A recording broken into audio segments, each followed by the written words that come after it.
Hello guys, today I'm going to tell you about that AITECH Cloud token. Now before we start the video, let's share my legal disclaimer. This video is only for educational purpose. Do your own research for the investing.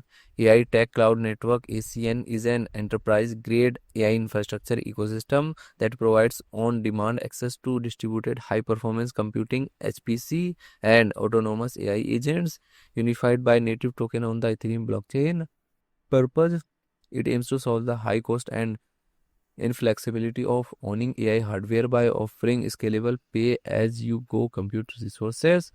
Architecture: the network integrates a compute layer GPU infrastructure, an AI agent orchestration layer, and an economic layer for payments, all powered by the ACN engine. Token utility: the ACN token is the native medium of exchange. It uses for compute and agent services creates a disk link between network demand and token dynamics, with a portion removed from circulation upon use. A tech cloud network project institution rating is 4.7, and this project audited by Ceratic and Hacken.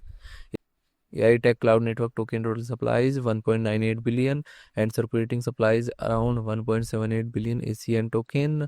ACN token is listed on Binance Alpha, KuCoin, MEXC and other exchanges. If I share my opinion with you, then this project up to 80% chances is that it is a legit or good project. So guys, don't take my opinion as a financial advice. Do your own research for the investing. Thanks for watching.